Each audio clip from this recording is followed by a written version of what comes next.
जय श्री राम मित्रों। आज मैं आपको एक सच्ची घटना सुनाने जा रहा हूं, जिसे सुनकर पक्का आपको एक अच्छी सीख मिलेगी। तो आइए शुरू करते हैं, और चैनल पर नए हो तो चैनल को सब्सक्राइब अवश्य करें। भगवान को भक्त ने वश में किया। एक आदमी था जिसका नाम रतन था। वह स्वभाव से बहुत ही सरल था, लेकिन वह कुछ काम नहीं करता था, बस सारे दिन खाना और सो जाना। वह सफल होने के लिए कुछ नहीं करता था। खाना खाने के अलावा वह कुछ काम नहीं करता था। जब भी किसी के घर भी जाता था तो खूब पेट भर करके खाता और कहता, दाने दाने पर लिखा है खाने वाले का नाम। उसकी इस हरकत से उसके घर वाले बहुत परेशान थे, तो घर वालों ने रतन को घर से बाहर निकाल दिया। अब वह बहुत चिंतित हो गया। रतन को घर से निकालने से ज़्यादा दुख खाने का था कि अब खाना कैसे मिलेगा। वह इस चिंता में डूबा था कि किसी आदमी ने उसे बोल दिया कि तू अयोध्या चला जा, वहाँ बहुत खाने को मिलेगा। उसकी बात सुनकर रतन अयोध्या जा पहुँचा। वहाँ एक मंदिर के सामने एक बाबा जी बैठे हुए थे। काफ़ी हष्ट पुष्ट गोल मटोल थे, तो रतन ने सोचा कि ये भी बहुत खाते होंगे।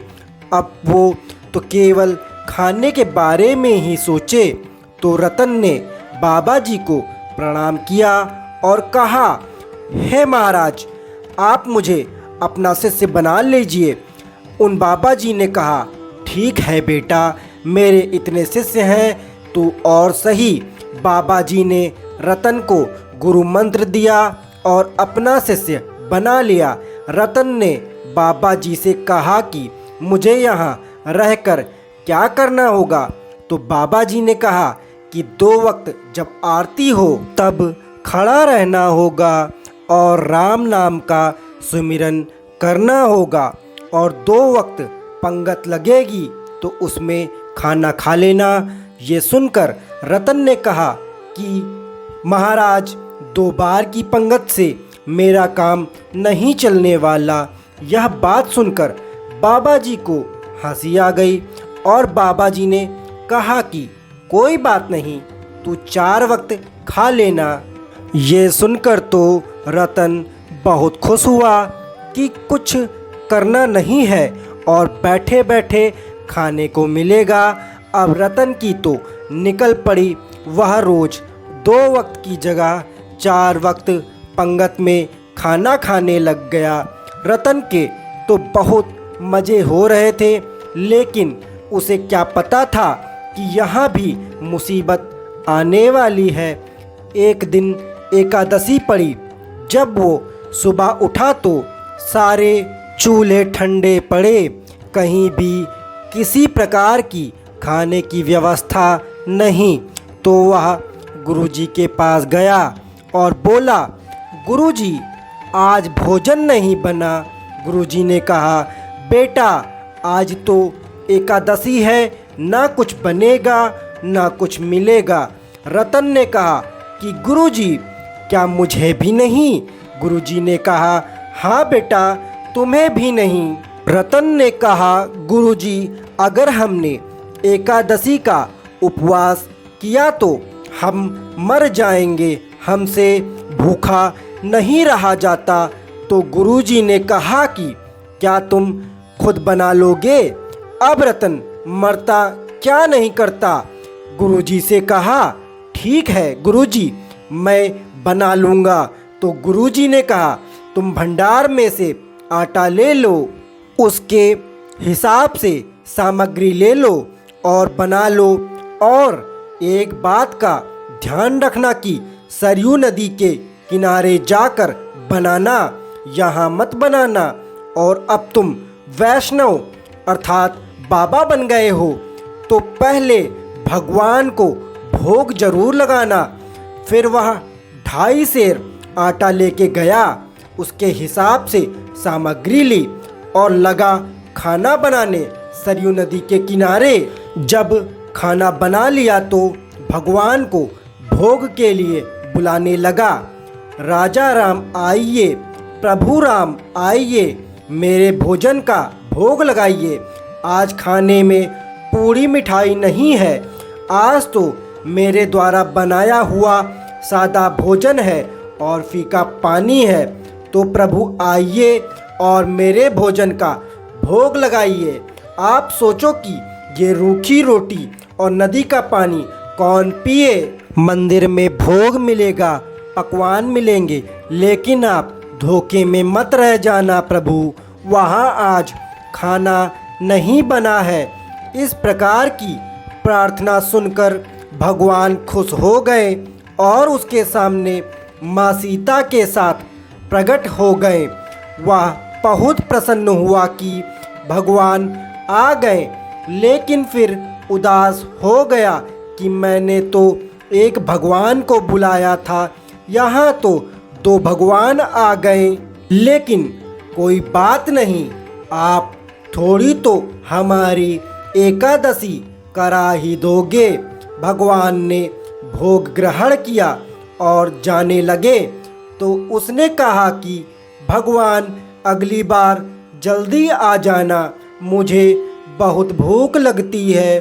तो भगवान ने कहा कि ठीक है, आ जाएंगे आ जाएंगे। अब उसने ये बात गुरुजी को नहीं बताई कि भगवान आए थे, क्योंकि वो तो बहुत सरल व्यक्ति था। उसने सोचा कि ऐसे तो सबके ही आते होंगे। अगली एकादशी आई तो उसने गुरुजी से कहा कि थोड़ा तो आटा बढ़ाओ, वहाँ दो दो भगवान आते हैं, आटा कम पड़ जाता है।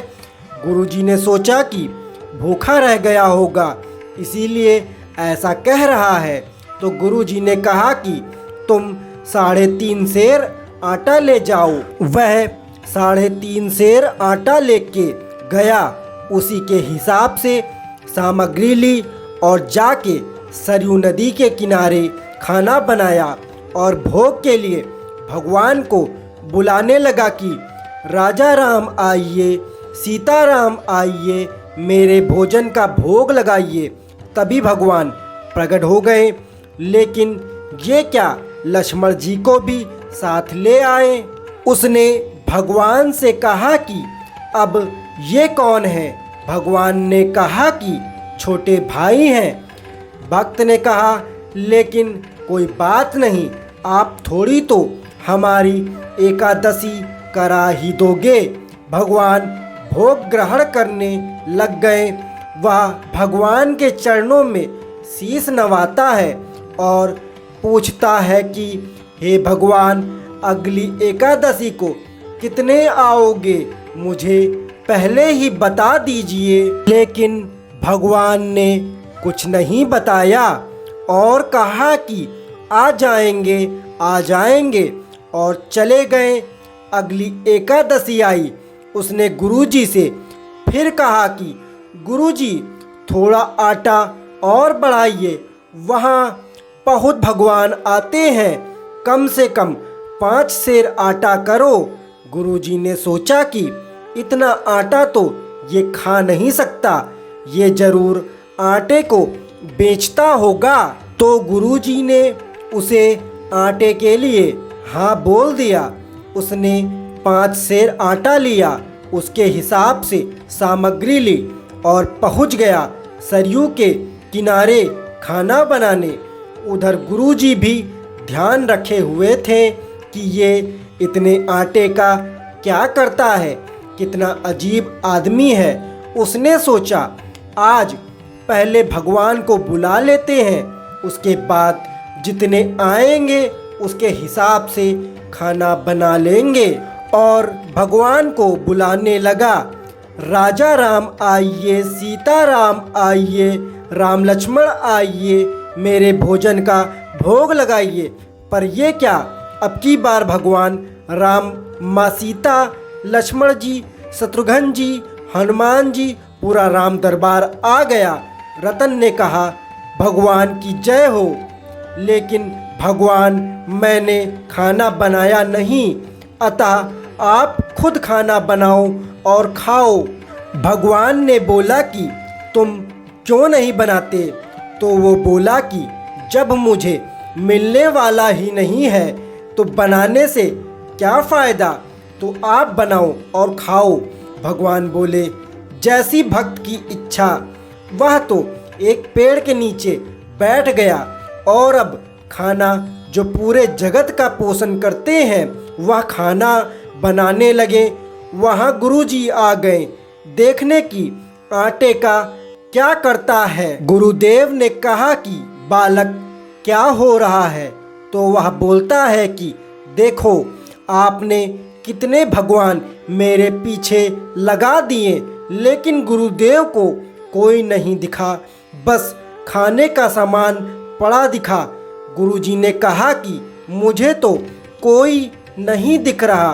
फिर वह भगवान से बोलता है कि हे भगवान, एक तो आपने मेरी एकादशी कराई और गुरुजी को दिख भी नहीं रहे, इन्हें भी दिखो, ये मेरे गुरुदेव हैं। मैं तो कुछ नहीं जानता, ये तो सब जानते हैं। तो भगवान ने कहा कि माना कि इनमें सभी गुण हैं, लेकिन जितने सरल तुम हो उतने ये नहीं हैं। वह गुरुजी के पास आता है और कहता है कि भगवान कह रहे हैं कि जितना सरल मैं हूँ उतने आप नहीं। ये सुनकर गुरुजी के आँखों में आंसू आ गए और सोचने लगे कि सब मिला जिंदगी में, बस सरलता ही नहीं मिली। फिर भगवान ने गुरुजी को भी दर्शन दिए और अंतर्ध्यान हो गए। इस कहानी से हमें यह शिक्षा मिलती है कि हमें हमेशा सरल स्वभाव रखना चाहिए।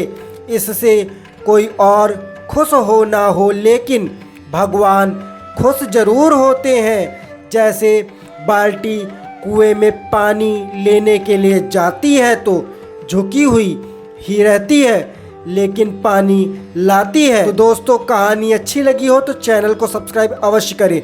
बोलिए जय श्री राम।